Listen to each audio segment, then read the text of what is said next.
सोनपुर नामक गांव में हरिया नाम का एक धोबी रहता था। उसकी पत्नी का नाम सुमित्रा था।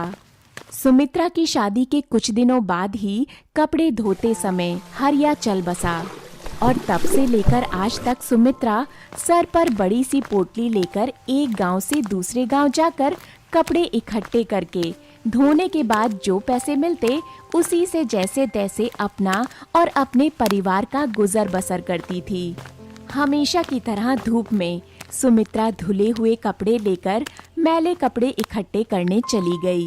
अरे कपड़े ले लो, कपड़े, अपने धुले हुए कपड़े ले लो और अपने मैले पुराने कपड़े धोने के लिए दे दो। ले जाओ अपने धुले हुए कपड़े।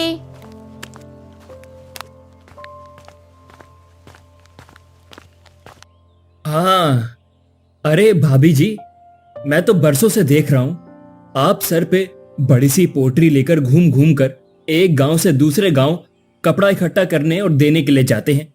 बहुत परेशानी होती होगी ना। अरे भाभी जी, आप कोई जानवर क्यों नहीं खरीद लेती जिसकी पीठ पे रखकर आराम से एक गांव से दूसरे गांव कपड़े दे सको। हाँ, आहा, जानवर बाजार में कोई मुफ्त में मिलते हैं क्या? हाँ, जानवर लेने के लिए पैसे तेरी मरी हुई माँ देगी क्या? जब देखो तब कुछ न कुछ बातें बनाने आ जाता है ठरकी इंसान। घर में और कोई काम नहीं है क्या? जानवर ले लो। ये सुनकर गणेश क्रोधित हो गया। अबे ओ हुस्न परी, अकेली लाचार औरत देकर सोचा कुछ मदद करूं तो उल्टा मुझे ही ठरकी कह रही है। वैसे तो है ही यहाँ की सबसे बड़ी धोबिन, लेकिन रहेगी तू कंजूस ही। कभी नहीं सुधरेगी तू, मक्खी चूस कहीं की। अरे जा छिछोरे, अपने खेत पर ध्यान दे। 2 बार तेरी फसल बर्बाद हो गई है, ऊपर से तू मुखिया का कर्जदार भी हो गया है। अगर टाइम पे पैसे ना दिए तो देखना मुखिया जी तुझसे बर्तन ना घिसवाएं और गोबर ना फिकवाएं तो कहना, क्योंकि खेती तो तेरे बस की बात है नहीं। अब टुकटुकाए मुझे क्या देख रहा है? जा यहाँ से, भाग। कामचोर कहीं का, बड़ा आया मुझे नसीहत देने। हाँ नहीं तो। गणेश वहां से गुस्से में टांग पटकते हुए चला गया। कुछ देर बाद सुमित्रा ने सारे धुले हुए कपड़े देकर सारे मैले पुराने कपड़े ले लिए और वहीं पर एक किनारे बैठ गई। हाँ, चल सुमित्रा, अब घर चलते हैं। वैसे भी आज की कमाई तो काफी अच्छी हो गई है। वैसे ये गणेश ठीक ही कह रहा था, मुझे एक जानवर खरीद ही लेना चाहिए। पर ये जानवर भी तो कितने महंगे मिलते हैं। नहीं, मैं एक जानवर के लिए इतने पैसे बर्बाद नहीं कर सकती। हाँ, इतना कहकर सुमित्रा घर की ओर चल देती है। वो नदी और जंगल से होते हुए घर की ओर जाने लगी। सुमित्रा चलते हुए कुछ दूर ही गई थी कि तभी उसकी नजर एक गधे पर पड़ी जो दूर झाड़ियों में उदास खड़ा था। अरे ये किसका गधा है और इस वक्त यहाँ पर क्या कर रहा है? हाँ, क्यों ना मैं इस गधे को अपने साथ ले चलूं? मैं इसकी पीठ पर कपड़े लाद कर ले जाया करूंगी और दूसरे गांवों में भी कपड़े लेने और देने जा पाऊंगी, जिससे मेरी आमदनी भी बढ़ जाएगी। हाँ, ये सही रहेगा। चलो गधे, मेरे साथ चल तू। सुमित्रा तुरंत उस गधे को पकड़कर अपने साथ गांव ले आई। तभी वहां पर सुमित्रा की सास और उसकी बेटी रिंकी आ जाते हैं। अरे, ये गधा तू कहाँ से उठा लाई? जहाँ तक मुझे पता है तू तो बहुत कंजूस है। अरे चुप हो जाओ अम्मा, जब भी बोलती हो आग ही उगलती हो। जब देखो तब मुझे कंजूस होने का ताना देती रहती हो आप। ये गधा मुझे जंगल में मिला था, इसके पास कोई था नहीं तो मैं इसे अपने साथ ले आई। हाँ, अच्छा, मुफ्त में गधा मिला तो फायदा देखकर अपने साथ ले आई, पर तेरा खर्चा भी तो बढ़ेगा ना। क्या खर्चा बढ़ेगा? वो कैसे? अरे अरे, मुझे तो लगता है गधा वो नहीं तू है। अरे गधा खाना भी तो खाता है, और जहाँ तक मुझे पता है गधा तो दबा के खाता है, क्योंकि वो पूरा दिन मेहनत करता है और तुझे तो पता ही होगा चारा मुफ्त में तो मिलता नहीं। सुमित्रा अपनी सास की बातें सुनकर सोच में पड़ गई और थोड़ी देर कुछ सोचती है और पीछे मुड़कर देखती है तो उसकी नजर गणेश की झोपड़ी के पीछे लगी सब्जी के बगीचे पर जाती है। वो फिर हंसते हुए अपनी सास से कहती है, गधे के खाने का इंतजाम तो हो गया माँ जी। हो गया? वो कैसे भला? अब बताएगी भी कि मन ही मन खिचड़ी पकाती रहेगी। अब बताती हूँ माँ जी, वो देखिए उधर। उधर किधर? उधर तो गणेश की झोपड़ी है। हाँ, झोपड़ी नहीं माँ जी, झोपड़ी के पीछे देखिए। अच्छा, उधर उधर तो गणेश की सब्जियों का खेत है। अब कहीं तू खेती करने की तो नहीं सोच रही है ना? हाँ माँ जी, पहले मेरी बात सुनिए फिर बोलिएगा। तो मैं ये कह रही थी कि जब भी इस गधे को भूख लगेगी ना तो मैं रात को इसे खुला छोड़ दूंगी। सामने है गणेश का खेत, मेरा गधा जाकर उसके खेत में अपना पेट भर लेगा और इस तरह से मुझे कोई धन भी नहीं खर्च करना पड़ेगा और मेरे गधे का पेट भी भर जाएगा। है ना किफायती बात? अरे वाह वाह, क्या बात कही तूने। कंजूस तो तू थी ही, अब मक्खी चूस भी हो गई है। शर्म नहीं आती ना तुझे? आप तो चुप ही रहिए माँ जी। आपको क्या पता घर चलाने के लिए क्या क्या पापड़ बेलने पड़ते हैं, तब जाकर 2 रुपए हाथ आता है। आप बस खाना खाइए और सोने से मतलब रखिए। मुझे मत सिखाइए मुझे क्या करना है क्या नहीं। हाँ नहीं तो। इतना कहकर सुमित्रा घर के भीतर चली जाती है। उधर दूसरी ओर सुमित्रा का पड़ोसी गणेश उदास बैठा था। तभी उसकी पुत्री सुधा वहां आती है। क्या हुआ बाबा, आप इतने उदास क्यों हैं? तू तो ऐसे पूछ रही हो बेटी जैसे कि तुझे कुछ पता ही नहीं। अरे पिछली बार मेरी फसल में कीड़े लग गए थे। मुखिया से कर्जा लेकर दोबारा खेती किया तो बारिश हो गई और फसल खराब हो गई, और अब तीसरी बार मैं थक हार के मुखिया से कर्जा लेके सब्जियों की खेती करी है, पर बारिश होने का तो नाम ही नहीं ले रही। ऐसे में मैं उदास ना हूं तो क्या करूं? मैं क्या करूं? हाँ बाबा, आप उदास मत हो। देखना, आपकी खेती इतनी अच्छी होगी कि वो आपके पिछले सारे नुकसानों की भरपाई कर देगी। तेरे मुंह में घी शक्कर बिटिया, भगवान ऐसा ही करे, नहीं तो मुखिया मेरा जीना हराम कर देगा। हाँ नहीं तो। अब रोज सुमित्रा गधे की पीठ पर धुले हुए कपड़े लादकर दूसरे गांव देने के लिए जाने लगी।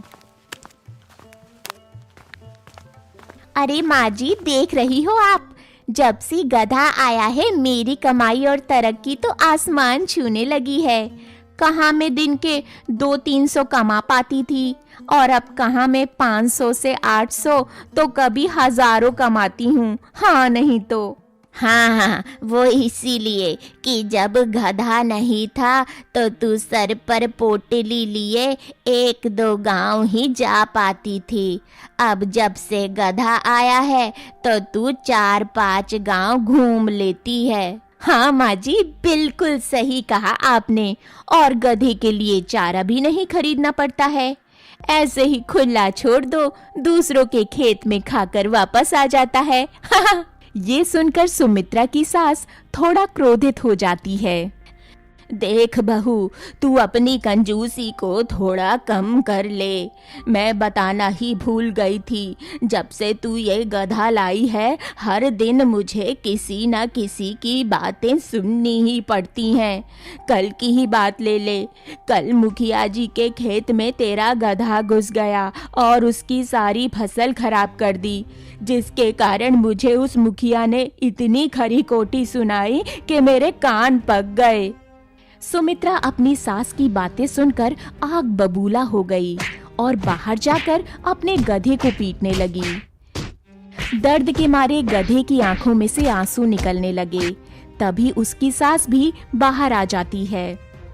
अरे डायन रुक जा, क्यों मार रही है इतना? वो जानवर है, कोई इंसान नहीं जो तेरे पीटने से वो समझ जाएगा, हाँ नहीं तो। लेकिन सुमित्रा ने अपनी सास की एक न सुनी और गधे को देखते हुए कहती है, सुन बे गधे, तू कहीं भी जाके मुंह मार, कहीं भी जाकर खा, पर हमारे गांव के मुखिया और जमींदार के खेतों की ओर भूल के भी देखा तो तेरी हड्डी पसली तोड़ दूंगी, हाँ नहीं तो। और तेरे पेट में इतनी ही आग लगी है तो जाके उस पड़ोसी गणेश के खेत में मुंह मार और अपना पेट भर। और भूल से भी मुखिया के खेत में मुंह डाला ना तो खाएगा तू और निकालूंगी मैं, समझ गया ना, हाँ नहीं तो। इतना कहकर वो अंदर चली गई और गधा बेचारा दर्द से करहाता रहा। इधर गणेश की सब्जियां पककर तैयार हो गई थीं। वो तैयार हुई अपनी सब्जियों को देख रहा था। तभी उसकी बेटी सुधा वहां आ गई। बाबा, मैंने कहा था ना आपकी खेती इस बार इतनी अच्छी होगी कि पिछले सारे नुकसान की भरपाई कर देगी। तू सही कह रही थी सुधा। हम कल इन सब्जियों को तोड़ के बाजार में बेच आएंगे और सबसे पहले मुखिया जी का कर्जा चुकता करेंगे, तब जाके मेरे मन का बोझ हल्का होगा। हाँ। इतना कहकर सुधा और गणेश वहां से चले जाते हैं। दूसरी तरफ सुमित्रा अपने गधे को कुछ भी खाने को नहीं देती। सुमित्रा, ये क्या कर रही है तू? क्यों बेजुबान जानवर को पूरा दिन काम कराकर भूखा बांध कर रखी है तू? ऐसे में तो ये मर जाएगा, नुकसान भी तेरा ही होगा। माँ जी, आप कब समझोगी? मैंने इसे इसीलिए भूखा रखा है, जब ये भूखा रहेगा तो इधर उधर मुंह मारने के बजाय जल्दी जल्दी चारा खा के वापस आ जाएगा। ऐसा करने से गधे का पेट भी भर जाएगा और किसी को पता भी नहीं चलेगा कि मेरे गधे ने उसका खेत उजाड़ा है। हाँ। सुमित्रा गधे को खोलते हुए देखकर बोली, अबे ओ गधे, उधर देख, वो रही गणेश की सब्जियों का खेत, सीधा वहीं जाना और अब जल्दी से जा और खाकर वापस आ जा, ठीक है ना? अब जा। गधा जो भूखा था सुमित्रा की बातें मानते हुए सीधा गणेश के खेत में घुस गया।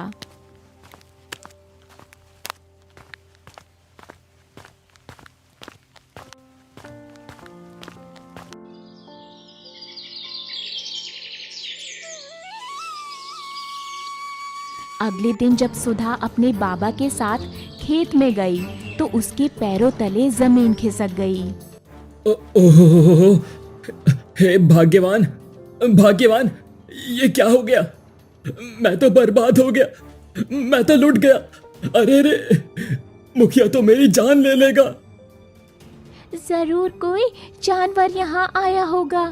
कुछ दिनों से मैं सुन रही हूँ, जब से सुमित्रा काकी ने गधा लाया है तब से वो गधा सारी गांव की फसल खराब कर रहा है। जरूर उसी ने हमारी सब्जियां खाकर बर्बाद कर दी हैं।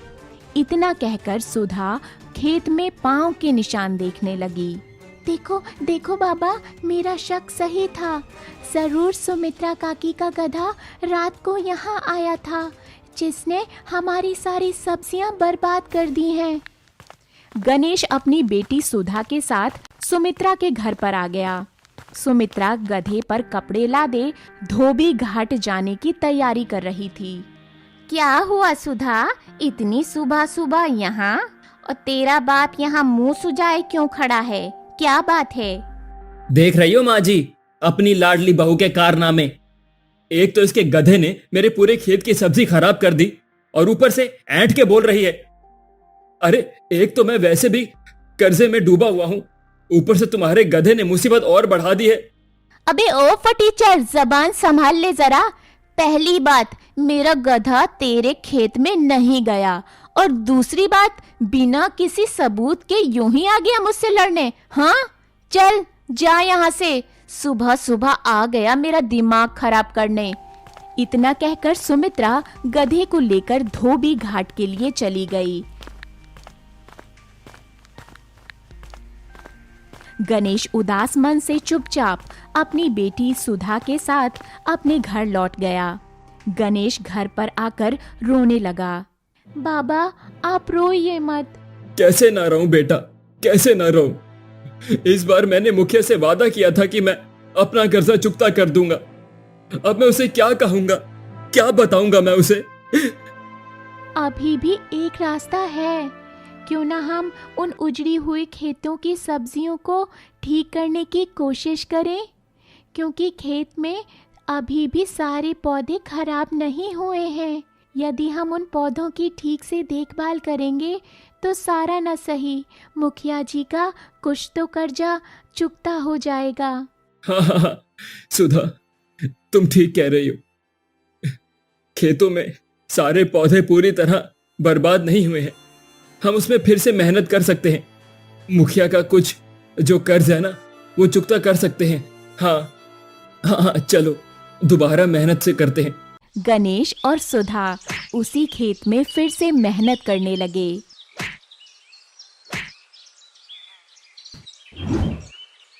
गणेश की सब्जियों का खेत कुछ ही दिनों में फिर से लहलहाने लगा।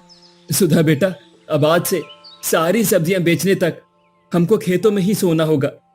कहीं वो गधा फिर से हमारे किए कराए पे पानी ना फेर दे। हाँ। गणेश और सुधा खेत में चटाई बिछाकर सो गए। उधर सुमित्रा गणेश के खेतों में तैयार हुई सब्जियों को देखकर हंसते हुए कहती है, अरे मेरे गधे, भूख लगी है। सुबह से तूने कुछ नहीं खाया है। वो देख, वो रही तेरी सब्जियों का खेत। जा, जाकर भरपेट खा ले, जा। गधे को हिलता हुआ ना देखकर सुमित्रा गुस्से में आग बबूला हो गई। वो गधे को पीटते हुए कहती है, अरे जा ना, जाता क्यों नहीं? ठीक है, मत जा। तुझे खाना है तो जाके गणेश के खेत में खा, वरना भूखा मर। मुझे क्या, हाँ नहीं तो। सुमित्रा गधे को गणेश के खेत के पास ही छोड़कर चली गई। बेचारे गधे को भूख से रहा न गया और वो जाकर गणेश के खेत में सब्जियों के साथ साथ उसके पौधे भी खाने लगा। कुछ ही देर में गणेश की आंख खुल गई। सुधा, देख देख, इधर आके देख। आज मैंने अपनी आंखों से देख लिया है, ये सुमित्रा का गधा है। गणेश ने डंडा उठाया और गधे को पीटने के लिए आगे बढ़ा। तभी वो भूख से बेहाल गधा उदास मन से टुक टुक गणेश को देखने लगा। अचानक गधे को अपनी ओर आता देख गणेश रुक गया और उस गधे को गौर से देखने लगा। तभी वो देखता है कि गधे की आंखों से आंसू आ रहे हैं और उसकी पीठ पर बहुत सारे चोट के निशान हैं। गणेश को गधे पर दया आ गई। ये सुमित्रा इंसान है या जानवर? देखो तो इस गधे को कितनी बुरी तरह पीट रही है। ओहो, बेचारा गधा, लगता है भूखे मारे बेहोश हो जाएगा। अरे सुधा बेटा, जरा खेतों में जो खराब सब्जी और पौधे रखते हैं ना, वो लेकर आओ तुम, इस गधे को देंगे हम। जी बाबा, अभी आई। सुधा उसे खाने को देती है। सुबह से भूखा गधा चुपचाप खाकर वहां से चला जाता है। अगले दिन सुबह सुबह सुमित्रा गधे पर कपड़े लादकर दूसरे गांव के लिए निकल जाती है। वो जंगल के रास्ते पर पहुंची ही थी कि तभी, अरे रुक जा गधे, मैं थक गई हूँ। मैं इसी पेड़ के नीचे कुछ देर आराम कर रही हूँ। तब तक तो घास खा के आ जा और मेरे जागने से पहले वापस आ जाना। गलती से भी तुझे आने में देरी हुई ना तो तुझे गलती करने के लायक नहीं छोड़ूंगी, समझ गया ना? चल जा अब।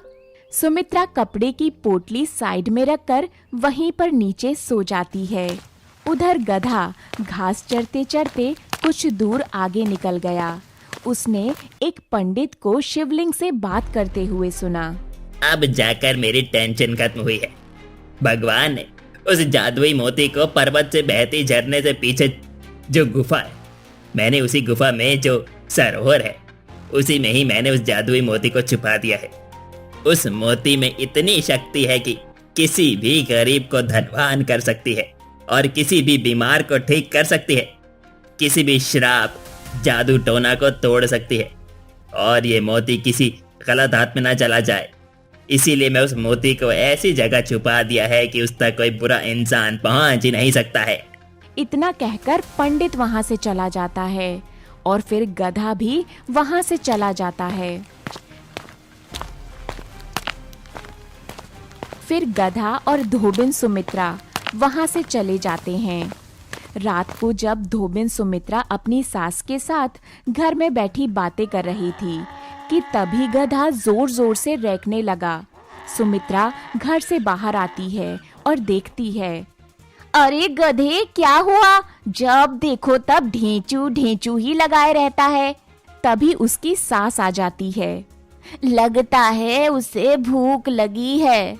अरे ना जाने इसे कितनी भूख लगती है, इतना खाता है, जाता कहाँ है वो? इतना कहकर सुमित्रा गधे को खोल देती है।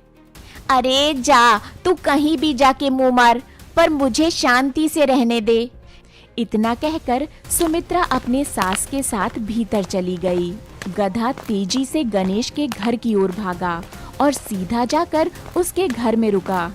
अरे थोड़ी सी दया दिखाकर खाना क्या दे दिया, अब सीधे घर में घुसने लगा है तू। चल भाग यहाँ से, ऐसा मारूंगा डंडे से कि याद रखेगा। कहा ना जाए यहाँ से, आज कुछ नहीं मिलेगा खाने को तुझे। मैं आज अकेला नहीं, तुम दोनों से मदद मांगने आया हूँ। क्या मदद? तू गधा होकर इंसानी भाषा में कैसे बात कर सकता है? वो सब मैं बाद में बताऊंगा, पहले जो मैं कह रहा हूँ वो ध्यान से सुनो। गधे ने गणेश को पंडित की सारी बात बता दी। मुझे उस झरने का पता मालूम है। मैं चाहता हूँ कि वो जादुई मोती सिर्फ तुम्हें ही मिले। पर तुम हमारी मदद क्यों करना चाहती हो? क्योंकि मैंने तुम्हारा बहुत नुकसान किया, पर फिर भी तुमने मुझे खाने को दिया। तुम हो कौन? मैं वो सब तुम्हें उसी गुफा में सरोवर के पास बताऊंगा। हाँ, अब जल्दी चलो यहाँ से, इससे पहले उस धोबिन को सब पता चल जाए और वो मुझे अपने साथ जबरदस्ती ले जाए। सुधा, मुझे लगता है ये गधा सच कह रहा है, हमें इसकी बात मान लेनी चाहिए। हाँ बाबा, जब गधा इंसानी आवाज में बात कर रहा है तो जरूर कोई रहस्य तो होगा। यदि ये गधा सच कह रहा है तो हमारी गरीबी जरूर दूर हो जाएगी बाबा। ठीक है, चलो दोनों को लेकर चलो।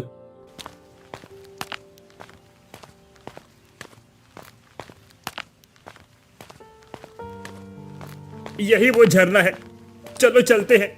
जैसे ही गधा आगे बढ़ा तभी जोरों से एक आवाज गूंजती हुई आई। रुको, क्या तुम लोग उस जादुई मोती के लिए आए हो? हाँ, हम उसी जादुई मोती के लिए आए हैं। मैं तुम्हें उस जादुई मोती तक जाने का रास्ता बताऊंगा, पर तुम्हें पहले मेरी एक पहेली का उत्तर देना होगा। पर यदि तुमने जवाब नहीं दिया तो तुम इसी झरने के पानी में बदल जाओगे। ठीक है, आप पहली पूछिए। तो ठीक है, बताओ। नदी है पर पानी नहीं, शहर है पर घर नहीं, जंगल है पर नहीं। बताओ क्या है इस पहेली का उत्तर? इस पहेली का उत्तर है इसका उत्तर है बारिश नहीं हुई होगी इसीलिए नदी में पानी नहीं होगा, और शहर में बाढ़ आई होगी तो सारे घर बह गए होंगे, और जंगल में धूप बहुत ज्यादा होगा तो सारे पेड़ सूख गए होंगे। हाँ। गणेश उसका गलत उत्तर देता है और अचानक से वो पानी में बदल जाता है। उसने जवाब गलत दिया। क्या और कोई इस पहेली का उत्तर देना चाहेगा? जी हाँ, मैं उत्तर दूंगा। तो ठीक है, बताओ। नदी है पर पानी नहीं, शहर है पर घर नहीं, जंगल है पर पेड़ नहीं। बताओ मैं क्या हूं? जंगल है पर पेड़ नहीं, पानी है पर नदी नहीं, शहर है पर घर नहीं। इस पहेली का उत्तर है नक्शा। सही जवाब। गधे के सही जवाब देते ही गणेश फिर से मनुष्य में बदल जाता है। फिर वो लोग झरने को पार करते हुए दूसरी ओर गुफा के सामने चले जाते हैं। जैसे ही वो लोग अंदर जाने की कोशिश करते हैं, बाबा, हम लोग उसी जगह पर वापस कैसे आ गए? क्या हुआ बच्चों, बड़ी जल्दी में लग रहे हो? जादुई मोती की तलाश में जा रहे हो? तुम चाहो तो मैं तुम्हारी मदद कर सकती हूँ, पर उसके लिए तुम्हें मेरी 2 पहेलियों के उत्तर देने होंगे। पर हाँ, यदि तुम इस पहेली का जवाब नहीं दे पाए तो इसी जंगल में कैद हो जाओगे। मुझे उसका भय नहीं। वैसे ही एक गधे का जीवन जीना भी किसी मौत से कम नहीं है। आप अपनी सवाल पूछ सकते हैं। तो सुनो, वो कौन सी चीज है जिसे तुम निगल लोगे तो जिंदा रहोगे? और यदि वो निगल लेगा तो तुम मर जाओगे। बताओ बताओ। वो है पानी। बिल्कुल सही जवाब। अब मेरी दूसरे सवाल का जवाब दो। मेरा सर है पर आंखें नहीं, पेट है पर खाना नहीं, पैर है पर चल नहीं सकता। बोलो, क्या है वो चीज? वो है मूर्ति। सही जवाब। अब तुम सब सीधे अंदर चले जाना और जहाँ सरोवर दिखे वहीं रुक जाना। वहीं मिलेगा तुम्हें वो जादुई मोती। इतना कहकर बूढ़ी माई गायब हो गई। फिर वो सभी गुफा के अंदर चले जाते हैं। कुछ दूर चलने के बाद वो सब सरोवर के पास पहुंच जाते हैं। उसी सरोवर में कमल के फूल के ऊपर रखा हुआ था जादुई मोती। हाँ, वो रहा जादुई मोती। तुम सब यही रुको, मैं अभी मोती लेकर आता हूँ। फिर गणेश मोती लेने चला जाता है। वो कमल से जादुई मोती उठाकर सीधा गधे के पास आता है। हाँ गधा भाई, तुम्हारी वजह से ही ये मोती मिल पाया है, इसीलिए इस पर पहला आपका हक होगा। गणेश जैसे ही मोती को गधे से छुवाता है, गधा एक सुंदर राजकुमार में बदल जाता है। हाँ, आप तो कहीं के राजकुमार दिखते हो। आपकी ये दशा किसने की थी?